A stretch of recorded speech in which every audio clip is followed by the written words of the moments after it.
The views, thoughts, and opinions expressed by the guests and hosts of this program belong solely to the individuals and do not necessarily reflect the official policy, position, or views of university.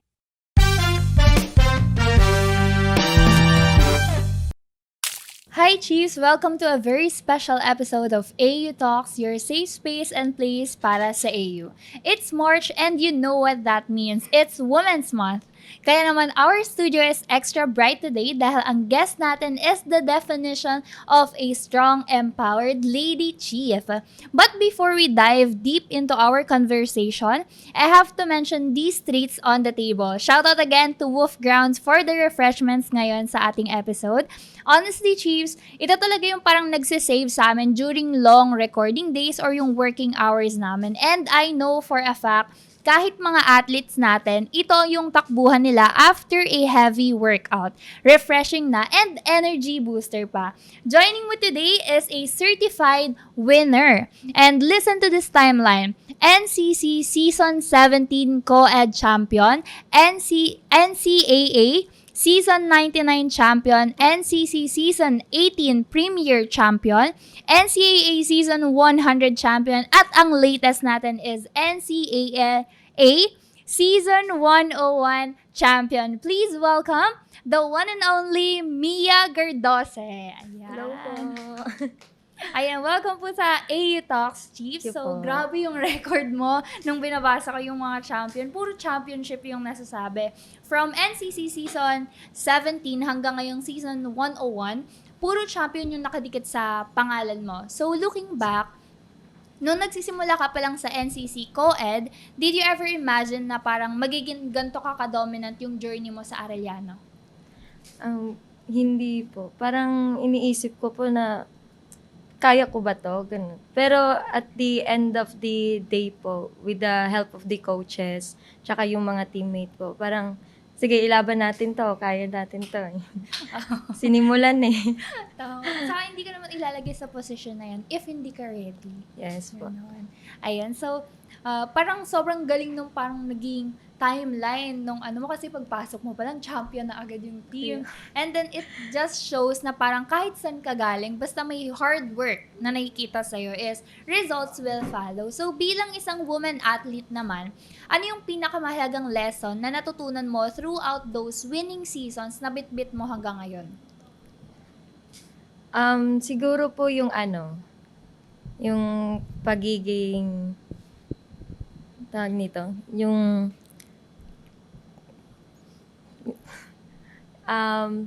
pagiging strong nung paghawak ng team. Kasi nung una po, hindi po talaga ako yung parang leadership tingnan. Pero pagdating po kasi sa team, kailangan ko po silang i-lead.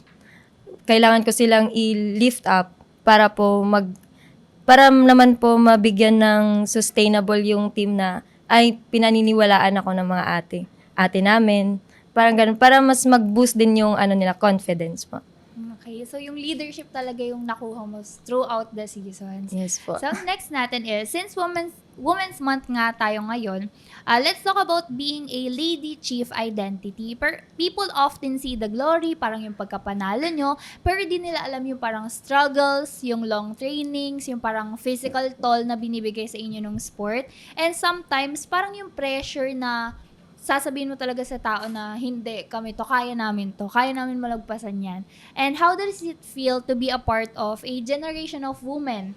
Like yung mga naging ate mo na nag-champions, na nagte-take over ka ngayon as a cheer captain?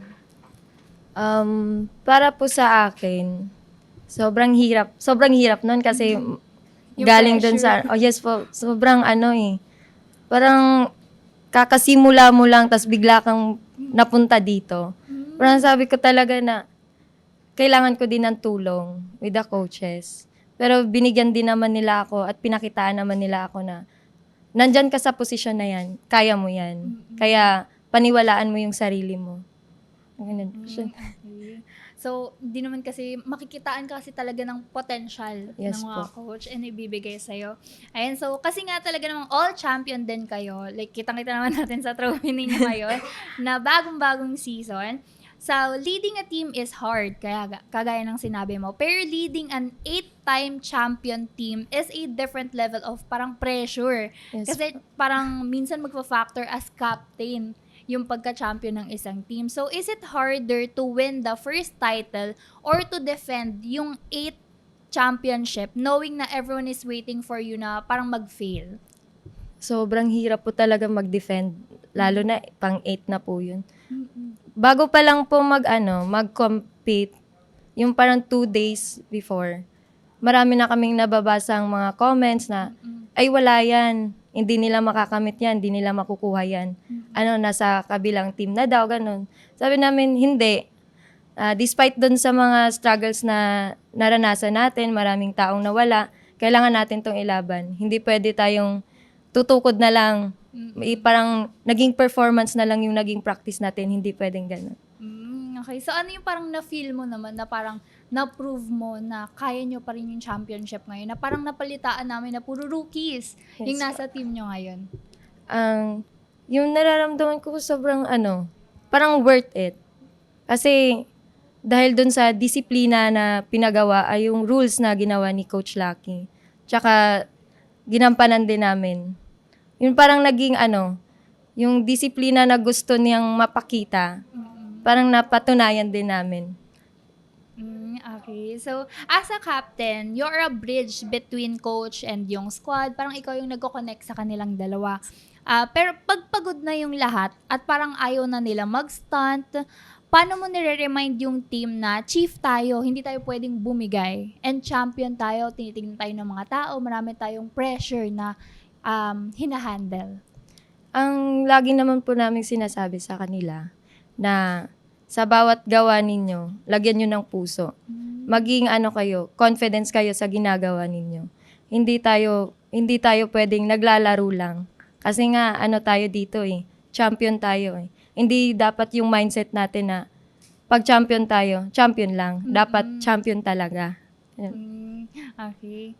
So, sa cheerleading, one mistake can cost the parang whole routine na ninyo.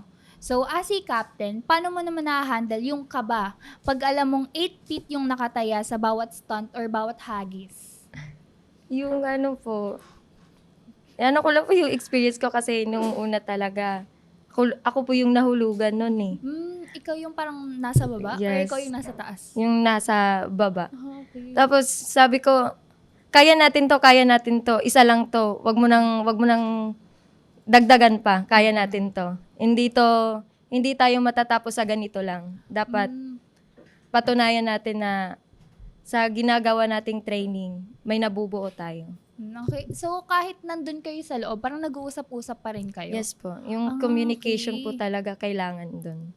Okay. So, when you need a break, parang tapos na kayo sa training, tapos ka na mag-aral, do you treat yourself to some parang snacks ba, kumbaga? Yes po. Ayan. Katulad ng snacks natin with Wolf Grounds, everybody. So, your go-to comfort is nandito lang sa Wolf Grounds. May kita niyo yan sa kanilang Facebook page. Nasama namin yan sa aming mga captions sa bawat post po namin. Once again, thank you so much sa Wolf Grounds for sponsoring our episode. And so, ang next naman natin, of course, is syempre, ngayong nanalo kayo, grabe yung parang pressure na binibigay talaga sa inyo. And, hindi naman ninyo makukuha yung championship kung walang sisterhood na makikita. So, kasi talaga ng all champion din yung puso ng mga kababayan sa Arellano. How do you and your teammates parang support each other off the court naman?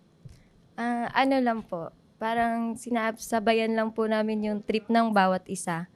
And also po, nire-remind namin sila na kung ano man yung mga problema ninyo or despite dun sa mga kunya babaeng, may ibang kasing attitude ng babae na ganito. So, kailangan mo talagang i-boost yung confidence nila. Lalo na mahiyain yung iba Eh sabi namin, family tayo dito, huwag kayong mahiya. Kailangan natin magkaisa. As your leader nila, parang ano yung leadership style mo? Like, strict ka ba? Or parang chill ka lang na motivator nila? Strict ako pag sa loob ng dorm. Okay. Pero chill lang naman po sa sa training siguro. Mas strict kapag di kayo nagte-training? Opo. Parang okay. So, sa cheer din, parang trust is everything. Yung parang samahan nyo ba? Parang sisterhood siya or team lang talaga kayong consider? Sisterhood po. How do you describe it? Ano, alam mo yung band na yung kung kailangan mo ng mararant, parang malalapitan mo siya. Ang bilis mo. So, parang hindi lang for training yung pinag-uusapan nyo, Yes. pati personal life. Yes. And so, paano mo naman nabibuild parang yung trust among sa girls, lalong-lalo na maraming rookies na pumapasok sa inyo? Ang una po namin ginagawa is mag-observe muna sila. Okay. Tapos, siguro, wag muna silang makinig doon sa mga, kung ano yung mga past issues, ganun. Parang amin lang, or para sa akin, sinasabi ko sa kanila, mag-observe muna kayo dito sa loob, wag kayong matakot, tsaka enjoy nyo lang yung sarili nyo dito. Parang nasa bahay lang kayo, ganun lang. Okay. So, parang dito naman tayo sa parang championship ninyo. So, they call it a dynasty for a reason. Pero behind the mga gold medals ninyo, how do you keep naman yung motivation and yung hunger ng buong team? Doon na talaga. Ito, nagsisimula kasi kina coach. Kasi nakikitaan namin sila pag once na parang gusto na nilang lumuhod, umiyak. Talaga namin, hindi pwede tong ganito na lang tayo lagi. Kasi nagagawa na natin, ilang gawaan na natin na nabuo to eh. Dapat kailangan nating i-lift up yung sarili natin. Kasi lahat ng pagod, lahat ng mga pressure, magiging worth it sa dulo. Kaya kailangan talaga naming ilaban at panghawakan yun. Paano nyo naman parang naiiwasan yung kampante mindset? Lalong-lalo na ang dami nyo ng championship na napagdaanan. Siguro po sa mga normal days na trainings, may nararamdaman po talaga kaming papetics na lang kami. Kasi nga, sa iniisip namin, hindi, sa una lang kami matutumba pero tatayo din kami sa dulo. Kung sa ano yung performance, tatayo din kami. Okay. So, doon naman tayo sa parang leadership style mo naman kasi parang paano mo nararamdaman or how does it feel na yung group of women who are not just athletes but also future leader, parang magiging future leader ng university or ng kahit sino, how do you empower them na parang magsalita or itry nila lahat ng gusto nila kahit nahihiya sila? Ang ginawa ko po kasing style as a leadership,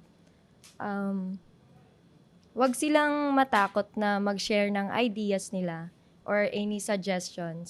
Kasi at the end of the day, yung suggestion nila may malaking impact din, hindi lang para sa sarili ko, kundi pangkalahatan sa lahat namin.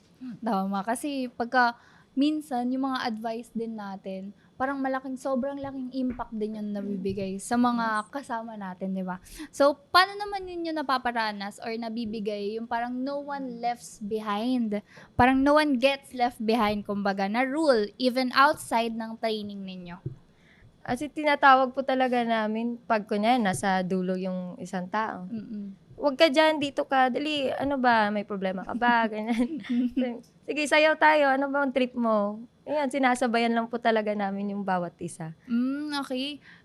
Minsan ka na bang parang nag-struggle sa academic life mo? Like, parang pag pinagsasabay niyo yung training and yung academic, minsan ka na bang nag-struggle? Yes po, this season din po. This season? Kasi sabay yung OGT tapos yung ano Ay, din. oo, for graduating. Yes Ay, po. Congratulations. Thank you po. Diba? Parang ang hirap kain kasi OJT ka tapos may training ka pa. Kaya nga, Paano mo siya napagsasabay? ano na lang po, time management. Yun naman po talaga lagi. Tama naman. Time management kasi talaga yung parang makukuha natin na dapat talaga hanggang mag-work tayo is Yes nakukuha po. natin. Ayan, so before tayo mag-end, let's do our quick fire round natin. Ito yung parang mamimili ka lang sa dalawang choices natin and isa lang dapat yung choice na pipiliin mo. Sige. So, ayan. First natin is NCC Championship or NCAA Gold? Ano ba? NCAA Gold po. Mas pipiliin mo yung NCAA Gold. Yes po. Okay. Service Ace or parang, Mali. Iba pala to. Ayan, so next natin is, ayan, tumbling or high-flying stunts. High-flying stunts. Strict training session or sweet victory at the MOA Arena. Strict training. Mas gusto mo yung training talaga. Next natin is sore muscles or deadlines ng school. Lalo na 4th year ka. Deadline for school na lang po. So, sa inyo, yung parang spirit ng team nyo, how do you describe it in one word lang?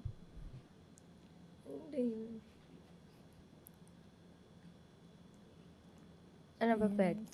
Ayun, parang yung cheap spirit ninyo, puso, ganun. Yan. Sa amin, mga palaban kasi yung tao dun eh. Kaya, Laban. Laban. And ang last naman natin is, winning for the school or inspiring a next generation? Inspiring for the next generation. Okay, so any last message for the AU community, especially dun sa mga young girls na gustong mag-cheer kagaya mo? Thank you for supporting and believing in AU Chief Squad. And sana po lumapit lang po kayo sa Chief Squad. Wala naman pong skills na hinahanap si Coach Lucky. Basta po pinapakita niyo lang po sa kanila na kaya nyo at kumbinsido po din po kayong maging part ng family po namin. So kung merong gustong mag-train, makipag-train or sumali sa cheer squad, meron ka bang gustong sabihin sa kanila? Makikita nyo lang po kami sa gym every night, 6 p.m. po. Nandun lang po kami lagi, kaya wag po kayong matakot, wag din po kayong mahiya na sumabay. Okay, ayan. So there you have it, Chiefs, a true champion with a heart of gold. Thank you so much, Mia, for being so open today. And to our friends at Wolf Grounds, thank you so much for keeping the energy high and sponsoring once again our episode.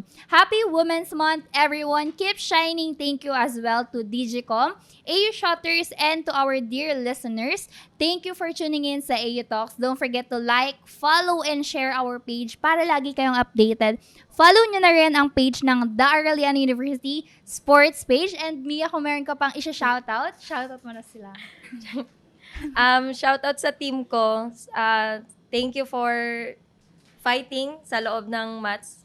Salamat sa magandang laban at magandang performance sa inyo. Tsaka kay Coach Laking, maraming salamat po. Tsaka, syempre, sa sa love of my life. Thank you. Thank you. And Chiefs, make sure to stay tuned for our next episode. This has been AU Talks, your safe place and space and place para sa AU. Bye, Chiefs!